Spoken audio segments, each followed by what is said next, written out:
When they hear a song, their physical body, they have a physiological response that this is the time to calm down.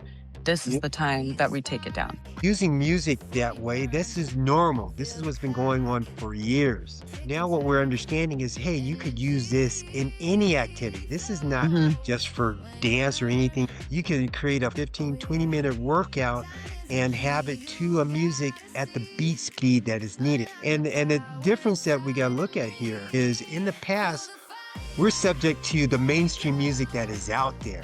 Almost as like it doesn't even really matter what the song is if the beat speed is the right for the activity. This is the thing that sets everything apart right now. We're talking about fitness. We're not talking about things you might want to just listen to as you're driving or you're relaxing and stuff. But we're talking about, the AI music that we're generating is purely for fitness. And it's almost like it doesn't matter what the words are or what I'm listening to. It's the cadence. All right, everybody, welcome to the Few Network. This is the first podcast dedicated to the power of music and movement. My name is Coach Stephanie outside of Albuquerque, New Mexico, and I have James Brewer with me. Hi, hello, everyone. I'm James, lead instructor trainer with Rep Speak, here with Stephanie, longtime host of another popular empowerment podcast. The Few Network is a fitness podcast series promoting the integration of music, specifically music speed and fitness workouts. It's backed by affiliation of fitness sponsors. This podcast will highlight facilities and trainers proficient in music speed training and will serve as a platform to raise awareness of the benefits of music in fitness. Absolutely. And with that said, we're going to have all kinds of different guests on the show. So we're going to have instructors, trainers, coaches who implement music fitness into their programming, and they're going to help give us some unique perspectives on how they do that. Where we're going with this is to bring insight into what's going on with music fitness throughout the industry, the fitness industry specifically. I am, as usual, I'm very excited to be here with Stephanie as we discuss different topics. This morning, we were talking a little bit about some of the instructors and trainers that come our way that talk about how they're using music in their training or in particular specific to the type of workouts they're giving, whether it's cardio boot camps or yoga, things. It's always interesting to me just the way people are using music and how important it has become to them Mhm. in their training. And again, that's what we're all about here. We want to share that with you, the listener, or those who are watching this podcast, because this is powerful stuff. And I think as we learn, we're only just touching the surface of what music can do for a person in their fitness journeys.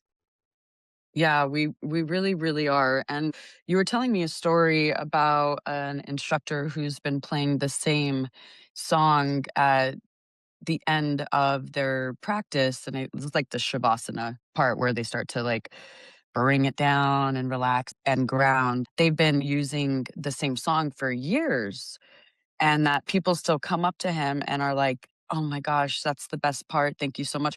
Aside from the fact that we know shavasana is always the best part of our practice because it's the end, I was just saying that I think that that was beautiful because even though he's been using literally the same song, what's going on with the clients or the people who are joining his practice is that they're have been at this point conditioned and probably very quickly, depending on how often they go to practice, that when they hear a song, their physical body, they have a physiological response that this is the time to calm down. This is the time that we take it down.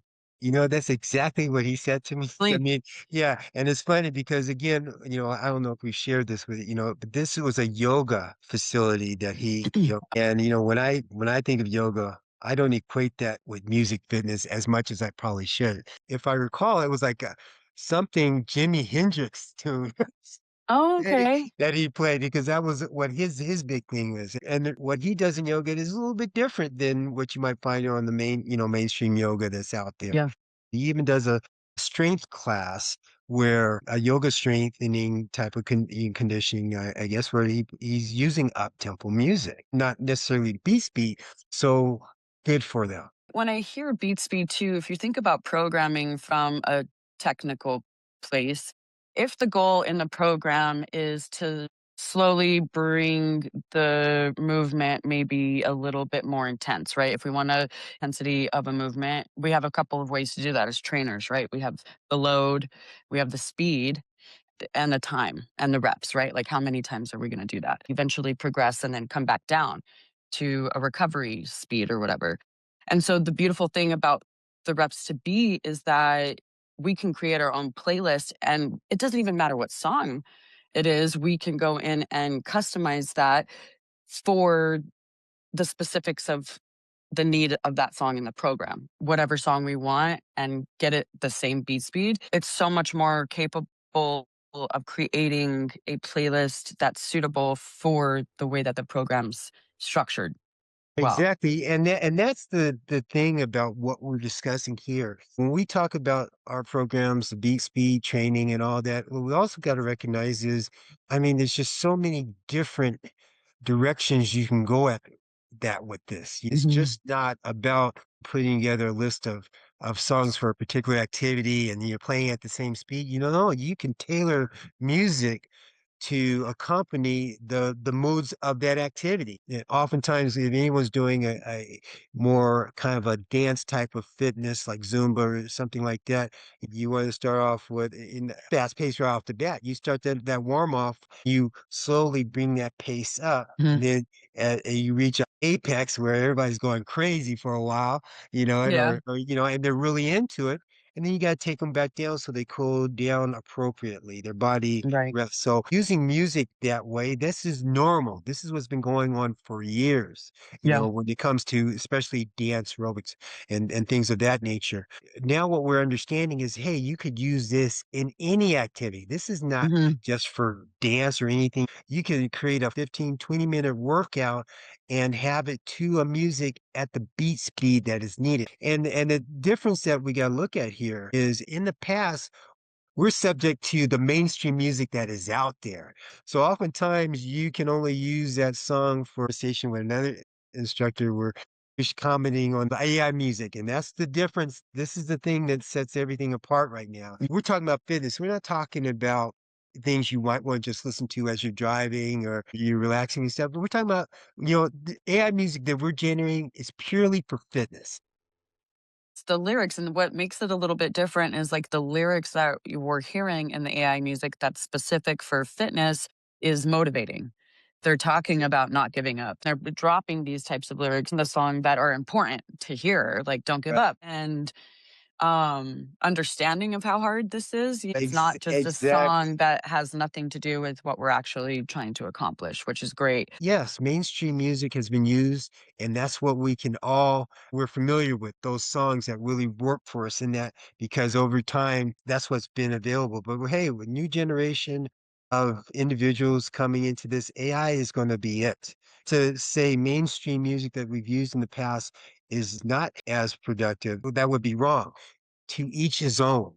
And as you're pointing out, the lyrics are telling me, hey, you can do this. It It's relates a to where motivating I'm at. thing. Exactly, Right. motivating, and I get it. There's a lot of stuff out there. I know a instructor who says, well, listen, I can't do any, music unless it's got, it's organic. And when she meant organic, she was saying, hey, it's got to have, I want to be real. I want the cuss words and everything in that. Mhm. Oh, I think that was you. But anyway, so I asked, I was like, "Are we gonna have, like, some rowdy ratchet yeah. music Well, on?" yeah, well, but I'm just saying everybody's different in what works for them. And we always have to be open to what's working for people.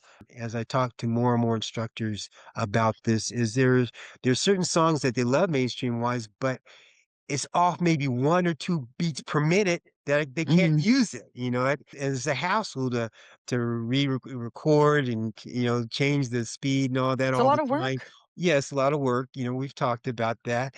And so they don't use it in that way. So up to about a couple of years ago, that's all I was about was working towards individuals and people who are putting together apps and things out there that Yeah. could change the music speed.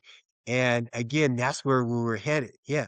mainstream music, however we gotta do it, we will get with ASCAP and pay the rights to do what Yeah. we're doing and which was crazy, but that's the direction we're going. And then when I started to hear, some of the stuff they're doing by AI with AI, I said, well, let's give that a shot. And right when they started, the teams that were involved with us at that point started experimenting with different sites of AI apps and using that. And what they started to see happen is, wow, this is easy to do. And wait a minute, copyrights? We don't have to worry about that right now. Yeah.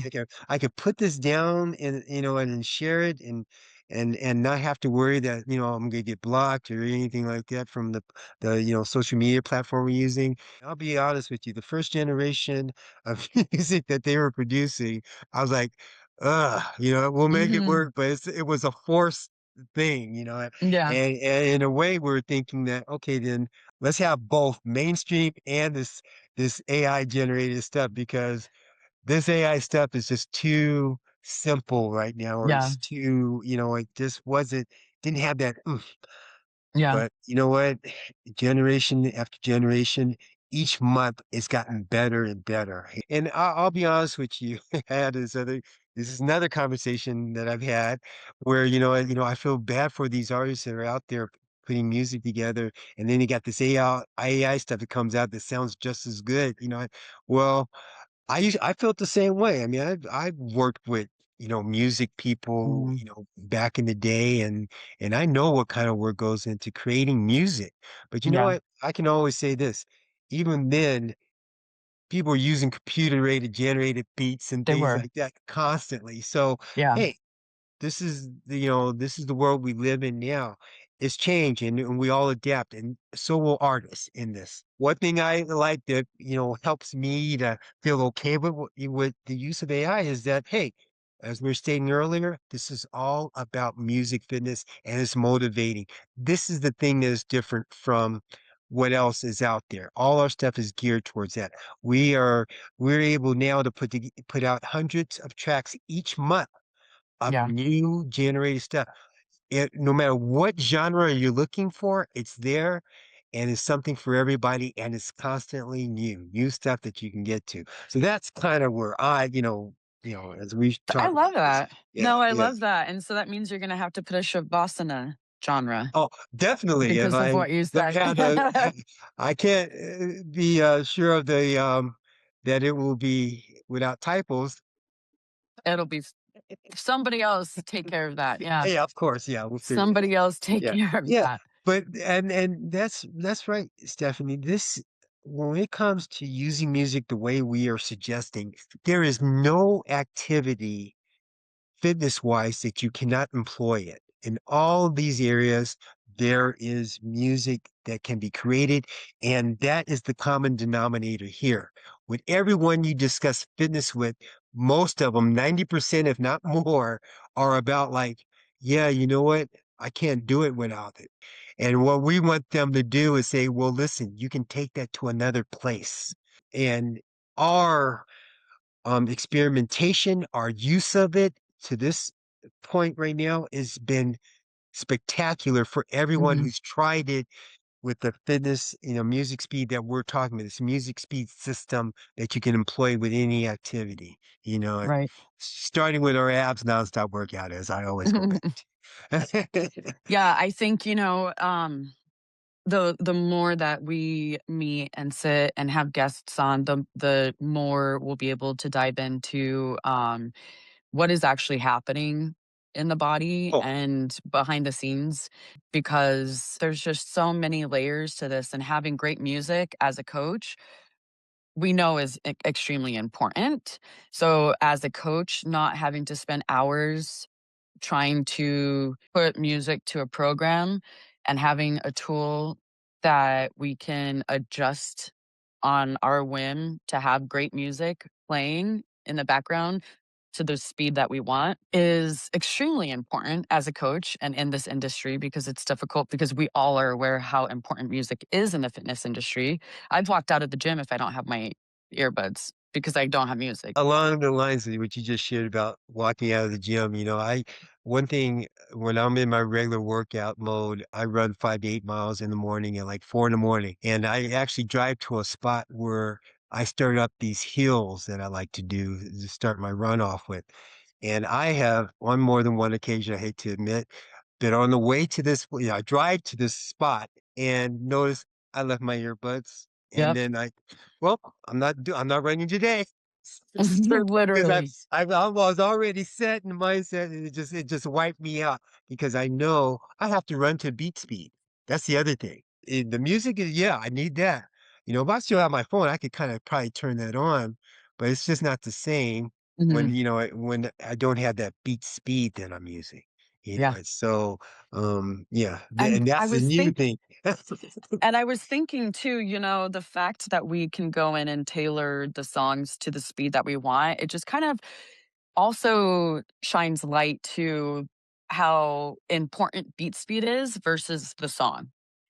Right. Like it almost is like it doesn't even really matter what the song is if the beat speed is the right for the activity, right? Like we could, because I can go in and I can adjust a beat that's 85 beats per minute. That Right. might be, naturally, organically, like that's its normal is 85 beats. And it could be talking about walking in the forest. I don't know. I'm just making things up. And then I can go in and change the same song to 120, 130 beats per minute. And it's almost like it doesn't matter what the words are or what I'm listening to. It's the cadence that our body unconsciously responds to. Hmm. It just responds to it. Like if I was sitting here and I listened to maybe like some upbeat Cardi B music, I'm gonna feel upbeat, right? Or Right. whatever the relation to that is with Cardi B. And then if I put on like some sad breakup music, I'm gonna feel that. Right. Right. Right. It will literally, like I can go from one feeling to another based off of the beats, not really the words, because I could be listening to something with no words with a high beat and still feel like I'm ready to run or do Well, whatever, I think and sometimes then change that. it depends on if you know the song. Like if you know that song that, especially as you're sharing that song that was, is kind of sad and everything, and you know Mhm. that song when it's sped up, that may take a little out of it for you, because you Right, know it, you know it, right. and But even there's if the I don't difference. know and if I don't know a song and I'm hearing it upbeat, my body's gonna respond to the upbeat because that's the tempo, versus if I Exactly. don't know a song and it's lower, I'm gonna be like, "Oh, Right. this is a sad song because it's low tempo," or whatever. But so it's like there's magic happening there that we're aware of, but haven't really been able to, customize it until now. What I've learned, a lot of different takes on this in regards to, the music itself. If there's music that you like, mainstream music that you like, and certain songs specifically, if you play that song and you're used to working out to it, and you know the speed of that song, whether intentionally or not, unconsciously, So if I Yeah, bring it in and say, I'm gonna take it up like 10 beats per minute, you're gonna know, and it's not in some cases, it yeah, can affect the person, like, "That's too fast," or "Da, da, da, da, da." But if you don't know the song, and yeah, I bring it in and play it at 10, sometimes 20 beats per minute more, you don't know that song, but man, I could get into that. So right. again, it's just so many things you can do with this, and it's up to the individual. I know that even with the music that we're using currently, the new songs, there is a what we call an original beat speed for everything. Mhm. Where that's a song that you would want to, that the artist or the producer had in mind to play that music at. Okay.